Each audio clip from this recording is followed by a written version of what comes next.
everyone, and welcome to our second installment of Living with Challenges. My name is Milla, and joining us is my team member, Will, and we'll be hosting today's episode.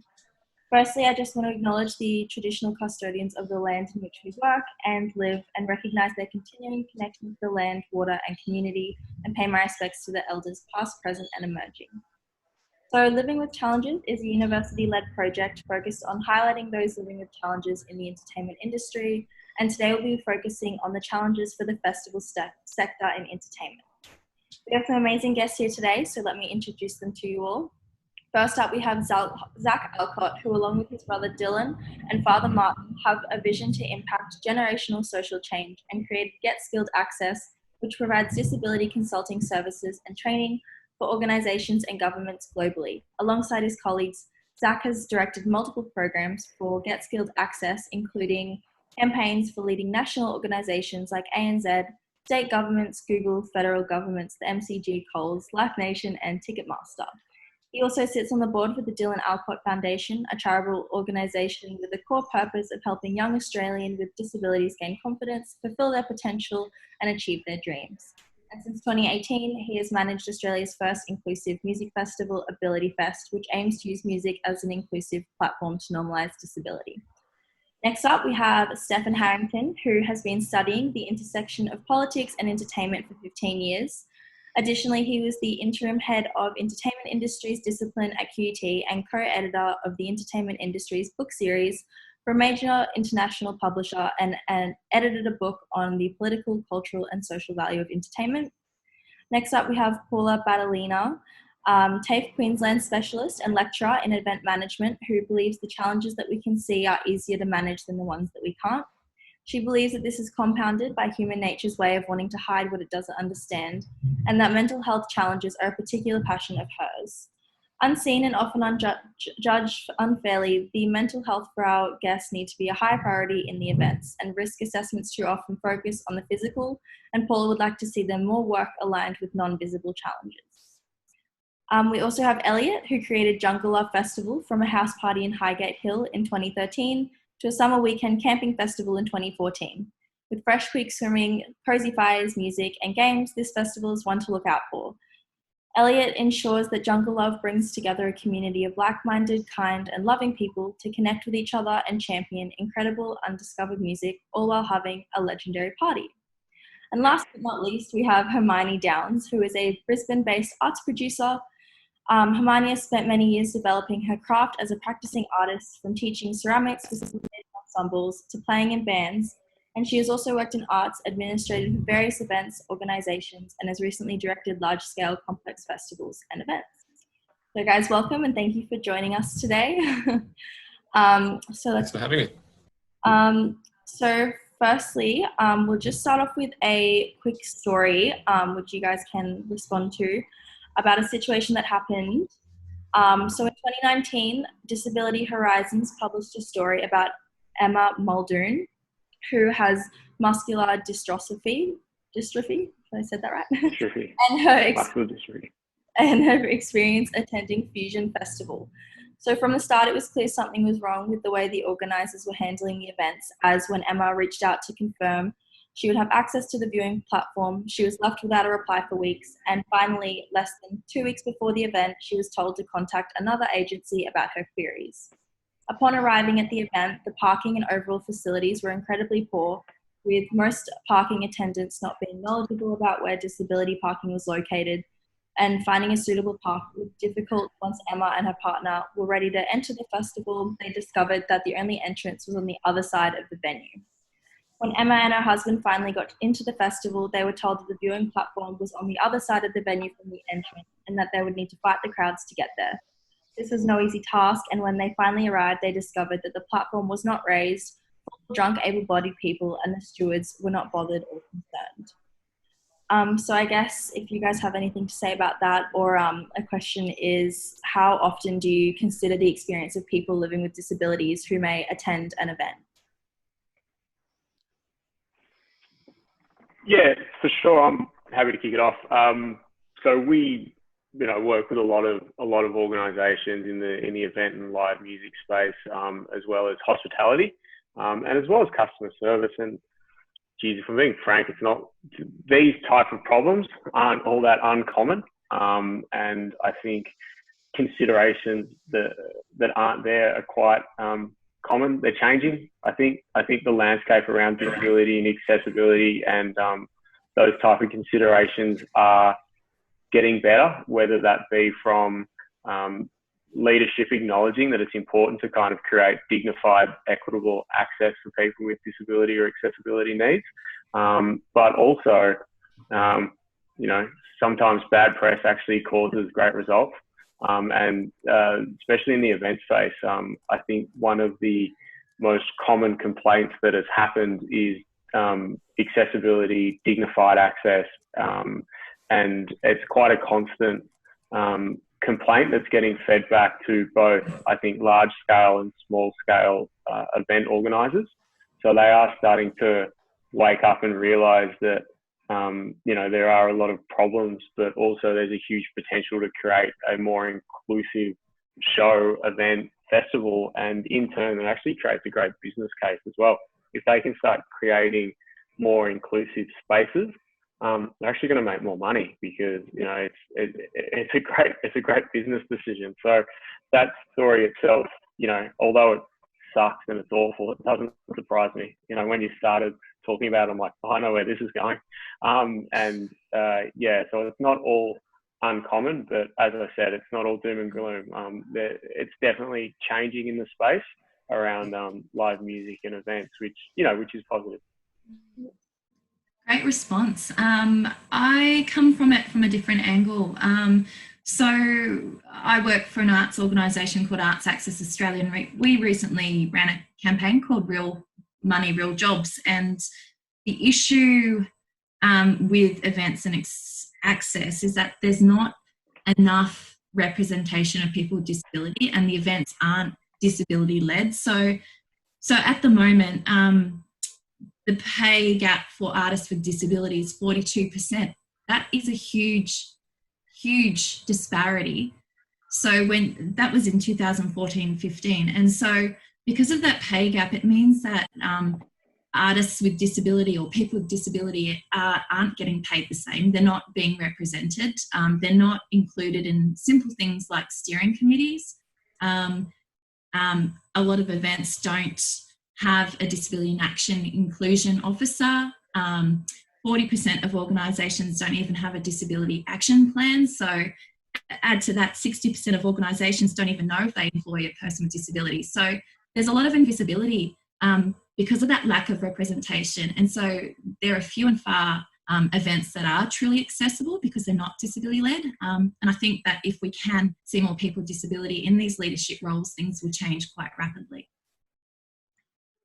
What are some of the ways that you guys think that festival people could implement sorts of accessibility sort of things, like in terms of in the story, like car parks and stuff? Is that a possibility? So, for example, like we've just finished a 6-month piece of work for the MCG, kind of an MCC here in Melbourne. So full disclosure, I'm from Melbourne. Don't kick me off the call.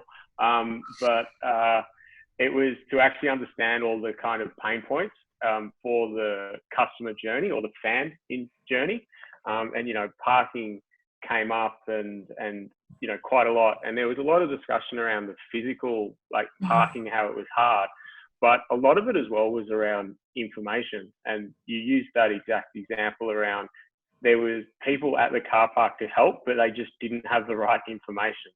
And we can kind of get into that a little bit later, but information to access is just as important to if there's a viewing platform. On websites around festivals or shows, that information's just as important as if there's a ramp or a 2-meter door to enter through, or if there's an Auslan interpreter. That stuff's really important. So it kind of is a trickle down effect, but a lot of that as well is it's a cultural piece. So accessibility and inclusion isn't in the culture of that festival. So it doesn't surprise me that every point fell down because no one speaks about it. So if you're not going to talk about it, those security guards, you don't know what you don't know. They don't know that, where the viewing platform's based because no one spoke about it. you know, there was a heap of drunk punters on it because they didn't realise that they need a security guard there to kind of let or regulate it and have, you know, someone in a wheelchair and their mates or their family on that viewing platform for a reason. So, you know, it really kind of comes down to the culture. And then on the flip side, from an artist perspective, it's the same thing. You know, you can build a stage and then you book an artist who's a wheelchair user and you realize you can't get him onto the stage. You know, is the green room accessible? Is the back of house accessible? So, you know, it really is a culture piece around understanding and thinking about accessibility at the start, not making it an afterthought.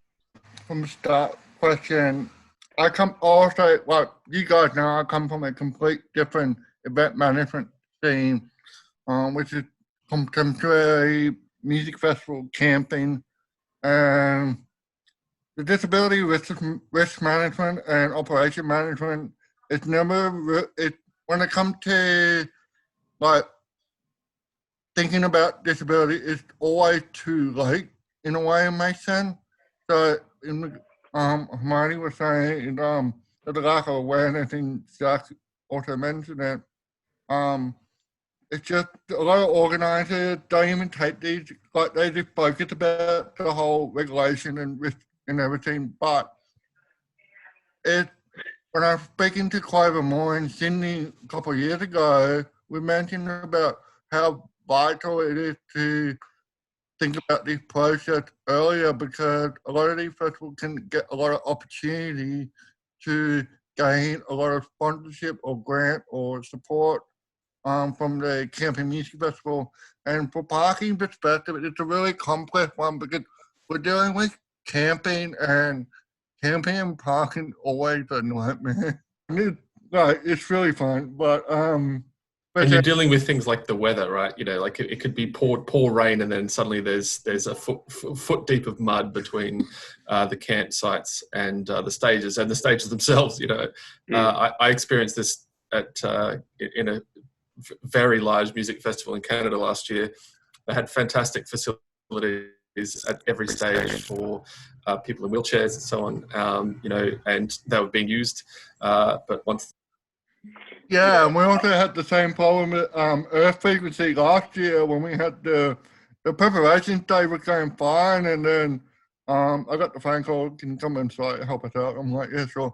And then we had the big dump of rain came around, and the problem was I realised that the whole site is covered in clay, and wheelchairs and clay do not mix.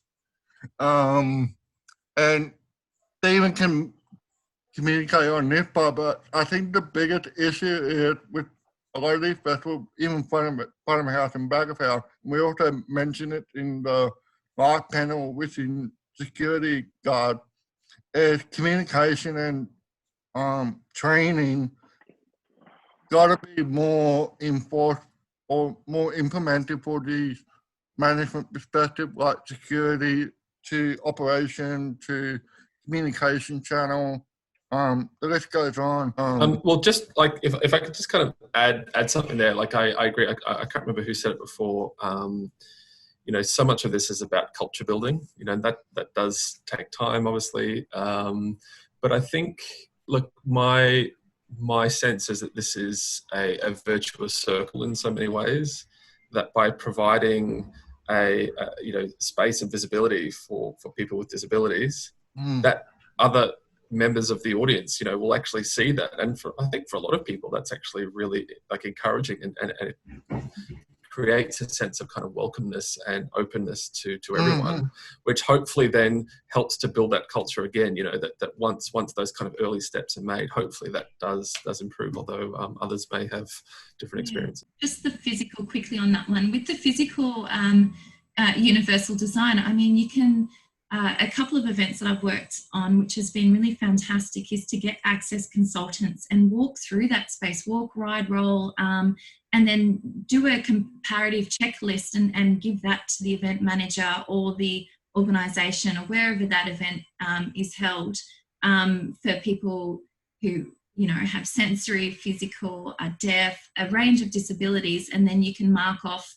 the access requirements for them. So disability parking, make sure that they're at the festival. If you're buying tickets, include your access requirements at the start of the festival, so that you can get an accurate understanding of how many people and different access requirements they are, and then contact a number of us who obviously are really passionate about this on this panel to ask if, we're doing this right. And then once you've got your access audits in place, you get your live captioning, you can get your live streaming, you get your audio description, you can get your braille programs, you can get your orientation mobility experts, you can train up your staff that have undertaken disability awareness training and inclusion. You can set up your different spaces, which are your chill out spaces for people with sensory issues. You can mark out your paths, you can create tactile maps. There's so many different ways to look at actually achieving equitable access, not just equal. So once you get into the equitable space, it's like not saying, yeah, you can come. It's actually having those provisions in place so that everyone can enjoy it, no matter what's going on. I think just on that awareness that you, Zach and Stefan were talking about, do you guys get often asked about the sort of accessibility that you have for your events, and how often do you guys think about that, or all of you, when hosting these sorts of events? Have you ever received any sort of feedback or complaints about that? Around the level of accessibility? Yeah, in terms of when hosting those events, are you asked about what sort of facilities are available for people with challenges? That's a great question. So I think as a case study, if you want to check out, I guess, our music festival, Ability Fest.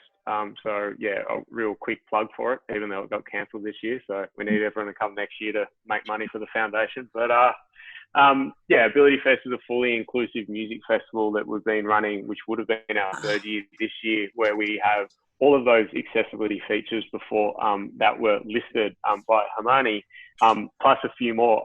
And when we first started it, Dylan and I were drunk at a festival and said we should do our own festival. But also we wanted to start it for a few reasons. One, because we aren't really black tie fundraiser type people, but also we actually wanted to do it to kind of show the industry that it could be done, that you could create a fully inclusive, accessible music festival. And if, two guys can kind of do it, why can't the rest of the industry do it? So we kind of do it to set a bit of a standard to show that it's not that hard. But also another thing that we wanted to show was build it and they'll come. So, the last 2 years, we've had over 10,000 people attend, and from that, 2,000 of them have been people with disability and accessibility needs attending day festivals for the first time. And that is because we made it accessible. So it just proves that people with disability and accessibility, or with disability, want to come to live music. So, we're not just doing it so one person can sit on a viewing platform. It's so over, 1,000, 2,000 people can use that viewing platform. And kind of getting back to that question around requirements, part of a feature that we've built in with Live Nation is we've developed a program called the Access Liaison. So for a series of shows that toured Festival X, it was in Brisbane, Melbourne and Sydney, as well as a U2 show, and we were meant to do Download Festival. We had the Access Liaison, and what that was we actually created a dedicated access line. So when tickets went on sale and the announcements were made, people with accessibility needs could actually email this Access Liaison that we ran, that the email, and actually ask for information directly, whether that be around sensory rooms, viewing platforms, if they can bring medicine or medication into the festival. Like, we've had so many different inquiries, can I enter the festival early because I'd like to get to the barrier, but I can't get through the crowds. Like, we've had countless engagement points, and then also that Access Liaison is there on the day. And it's really cool because I've been it a couple of times. So I did the whole Festival X tour, which almost killed me, but it was fun. 3 days in a row listening to Steve Aoki. But it was really cool kind of meeting the people that I've been liaising with up until the day, and then seeing them and, seeing what a great time they have. And, we've had such great feedback from that as well, saying, oh, this was the most free show I've been to. You know, it just made it so much easier. You know, I felt much more included. So if you can, you know, even if you are a small festival and you run or a day festival or an event, if you run the email yourself, please kind of shout out that, you know, if you have an access requirement or question, please get in touch with us and do your best to actually to respond to it. And 90% of the times the questions are either about companion card tickets and parking. So they're the main ones, and then we kind of get into the other nuances around Auslan interpreters and sensory spaces, and, you know, are there fully accessible or changing places and things like that. What I love most about what you said there, Zach, is it's the anxiety of going to the event that is what is going to stop as much as the accessibility issue.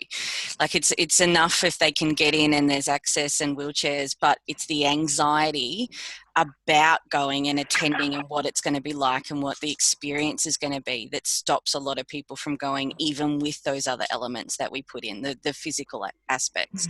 So I love that option there, that you can take away their anxiety by allowing them to have those questions before they come, because that's a huge barrier. Yeah. So in our previous episode on nightlife, our guest talked a bit about security guard training and how often it can be difficult to identify whether someone has a challenge or needs special attention, or whether they're just on drugs. Do you think that there needs to be more training specifically for festivals where that's so predominant? Or I guess, what are some of the things that the industry and programs can do to sort of identify these kinds of things? I've had issues in the past, or not, I won't say issues, but we've overcome concerns with securities. The main issue is when we're hiring a security and work in a pub club atmosphere, and they're used to dealing with clients who are intoxicated and angry, and they only know one way to manage that kind of clientele. I used to do Homeless Connect, which was a massive event we did here in Brisbane, and 90% of my guests have mental health concerns, and they're going to come across in ways, whether they're drug related or not, that are unfriendly or confronting. And particularly with security guards, they're like police, so they see them as that authority figure. It was a huge concern for us. I literally would spend a good 30 to 45 minutes of my morning walking my security guards around the entire event and explaining exactly what I wanted from them and exactly what kind of guests they were going to come up against. And I also had to set the rule that they could never evict anyone without me being the one to make that call. So I took that power away from them. And it's amazing. I mean, I don't want to take power away from people who need it, but in that situation where it wasn't about someone being thrown out, it was about how do we help them because there may be a mental health concern there. It changed the security guards' way of managing it because they didn't want to have to call me every 5 minutes. They wanted to find a way to have the conversations and move a bit further. But I also would take them out of uniform, like the proper business uniform, and I would always specifically request they were in polo shirts or something casual that didn't have that authority and that imposing figure to it. And I agree with you, Paula. Which I have been in that same boat with air frequency a couple of years now, because I've been doing disability management for 2 years, going on to 3 years now, hopefully, and also a few other festivals. And yeah, by talking to like you were saying, just giving them a rundown. But also the other thing that I noticed with the camping festival, which has got much more higher influence of legal substance and long-term longevity of taking so much chances of overdosing. I also recommended to have the same conversation with the police liaison on site that deal with the DA process, because what I find by having a conversation with the liaison of the police department, it reduced their behaviour. Like, even though they're totally against with drugs and everything, and they're doing their job just to make sure everyone's safe and everything. But it's just the whole vibe of doing, like, for example, a couple of years ago, when I was working at one fest, there was this client with had severe disability, but the person needed to take legal substance to medicate the condition of the complication, but and making them more words, that person forgot the medical script. So there was a lot of ratio dissent side battling between in the law perspective to consult with the police to get them to see the picture fully without kicking them out completely. How can Australian festivals like Earth Frequency, Babylon, Rainbow Serpent, and stuff like that match the same diversity accessibility that is currently happening in Midburn and Israel and in Africa, or more, many more that are looking at keeping that gathering hub alive without stigma or labelling? Australia is always a bit slower to move with the times, if we're being honest. But I think the more that... And accurate. Yeah, but the more that we see, we're able to see it happening overseas. Australia does take on that feedback, and it one thing we are good at is learning from other people's mistakes. We're not too proud to take on board things that we see and take those ideas and grow with them. So I think there are a lot of changes going on slowly as Australia does it. But yeah, and I think it's a bit of a trickle down, like those festivals that you listed off. I dare say, William, this was your question. It's very, very, very in your wheelhouse, these festivals. I guess you almost need to get people need to experience that at a day festival in a city, and then they'll kind of start building that expectation out into these, multi-day festivals, which are out in regional parts of the country, and the organisers as well. So it's kind of what you experience. That first, if you're the first person to do it in the country, in Australia, it might be a bit scary, it might be a bit unknown, but if you experience it at the showgrounds in Brisbane, for a lack of a better example, like if you're kind of saying, all right, I could implement this here at my festival, even pathways and things like that, if they start building them from the camping, but you can take the experience or inspiration not just from music festivals. It might be at a sporting event. The Australian Grand Prix here do really great stuff with flooring and pathways. That can be adopted into Splendor in the Grass or whatever. But for the organisers of those festivals, they need to start, I think, seeing it more here. And I think, unfortunately, for right or for wrong, I think it needs to be advocated to them by people with disability who are attending those festivals, because, it takes a very brave and event organizer to say, hey, without any form of disability experience or connection, start saying, I'm going to put in all these accessibility features to an event that I don't know if people with disability come to. And that's a big conversation, that we still have today when we're working with, especially event promoters, saying, hey, we want an Auslan interpreter. They're like, great, tell me how many deaf or low hearing people are coming. And it's like, well, it doesn't work like that. You get the Auslan interpreter there and then people come, or, sometimes there is the conversation of, there's a show and the deaf community really wants to attend it. So we get a lot of inquiries saying, we'd love an Auslan interpreter at U2, which we had for the first time ever, which was awesome. But rarely it's not the case. So, I think you got to kind of come at it at a few different angles. There's people with disability and accessibility needs speaking up and saying, we want better at these festivals. But also these event organisers and that need to kind of see what's happening in our own backyard, because there are some good things happening, globally, but it also is happening here in Australia, as well as artists. If artists want to advocate, hey, I want to play at accessible shows, great. Just to kind of piggybacking off that a little bit, I read a great article a couple of weeks ago, and I've actually been trying to find it again, but I haven't had much luck. I wish I'd saved it at the time. It's always the way.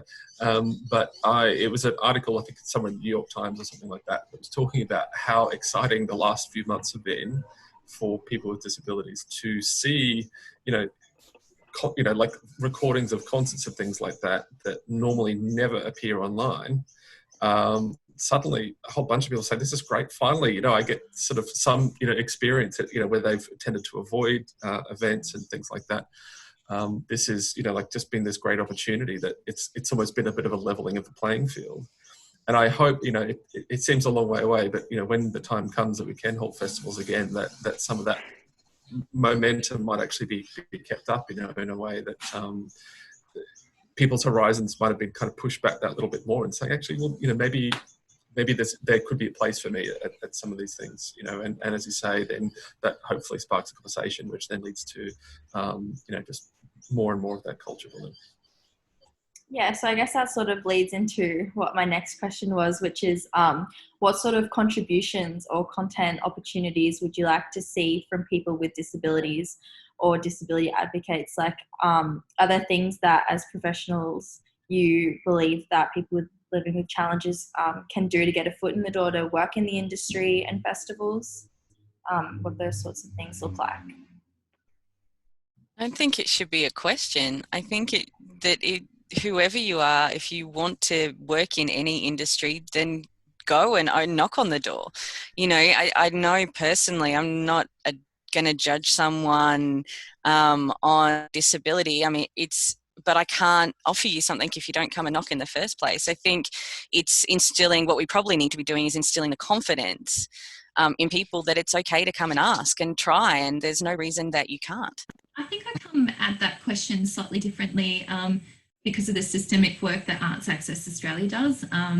And we partnered with Australia Council to work on the National Arts and Disability strategy in 2017. So you can read it online, called the Making Art Report, but it did reveal quite a lot of, discrepancies in there, and it did reveal quite a lot of stigma. It's not to say that I don't think people should go and not put themselves forward. I think that they're allies in the industry in a lot of organisations, and you tend to find who those are as you get, as you can see, the ones that are converted to the cause. So, for example, Arts Access Australia will do a meeting place this year, and that's all about a national conversation on these kind of topics to debate, discuss, explore those core themes for disability-led a future in the arts and disability arts culture. But, I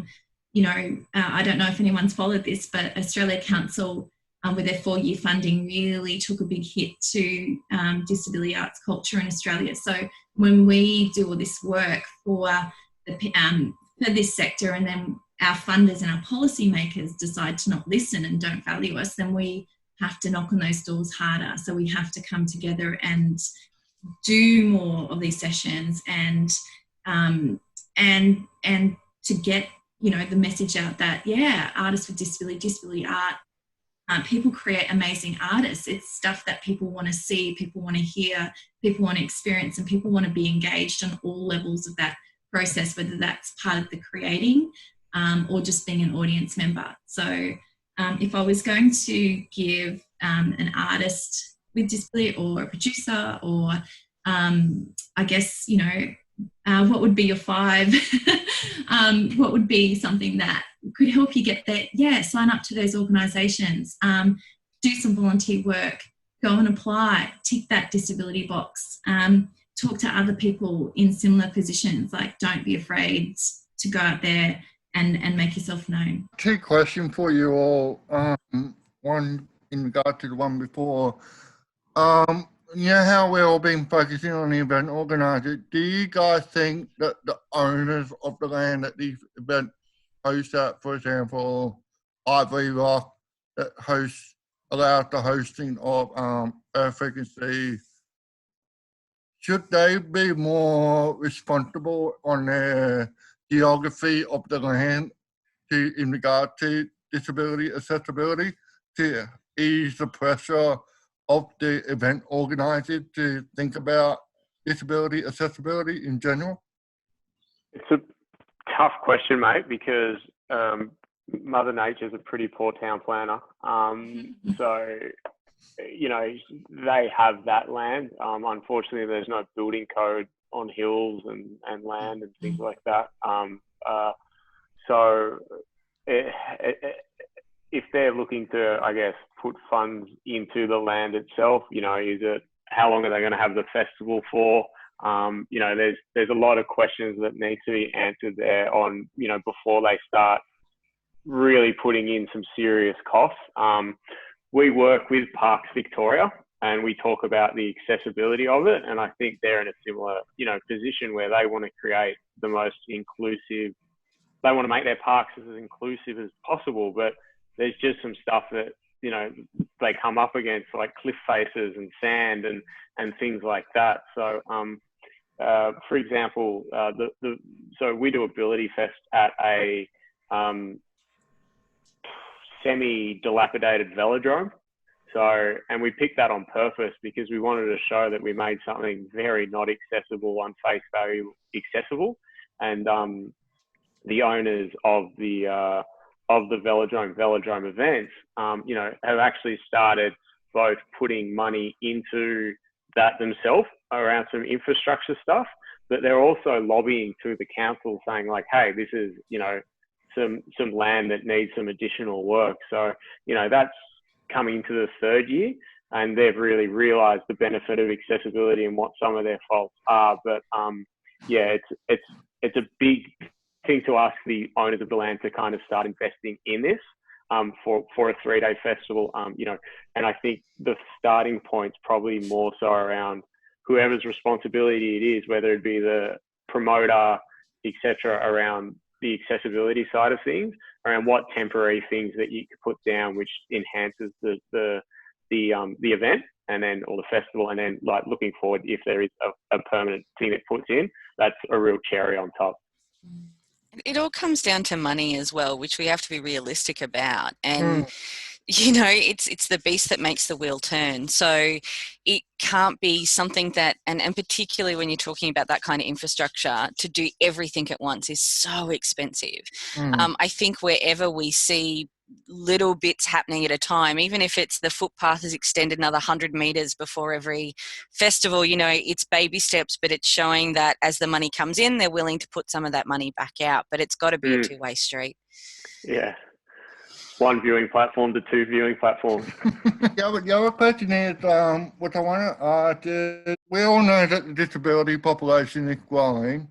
It's being backed by ABS, IBIS well, and we can actually see it in the 10-year time frame of high schools and state schools growing in numbers of disability, which is in Queensland, from my knowledge, they're quite overfull at the moment, which is kind of a bit scary at the moment. Do you think in the 5-year time gap that there's going to be a lot of changes in regard to management planning and disability planning and the natural demographic rational thinking of the festival planning? Is it going to be more seamless or is it still going to be more challenging? One way, if festivals are relying on government funding, and we're talking about access, festivals do and can use their power to lobby those funders to put more in for access, which would mean that there'd be more money for things like what Zach was talking about, an access officer, or the provisions for a range of access requirements, which are actually really quite expensive, unfortunately. So if we can look at different options for access, if we can reduce the cost, if we can show best model practice in it, if we can encourage more festivals, events organisers, anyone in the arts to get those disability action planning sessions happening, to put it in their strategy, to increase representation of people with disability, not only in as performers, as audience members, but as producers and staff members. And I reckon, yeah, we can definitely reduce any of those challenges and see a really positive impacts moving forward. I'd also say, picking up on what Paula said before, if this is about money, it seems more and more ludicrous to kind of ignore or underservice, what is, a substantial, group of your potential audience members who will potentially buy tickets. So it seems, more and more like maybe a commercial decision. Absolutely. Again, it's the will, if you want to make money, you got to spend money. So Yeah. Cool. Well, thank you guys so much for joining us. Thank you. Brilliant. Thanks for inviting us, Lovely to guys. meet you all. Thank you.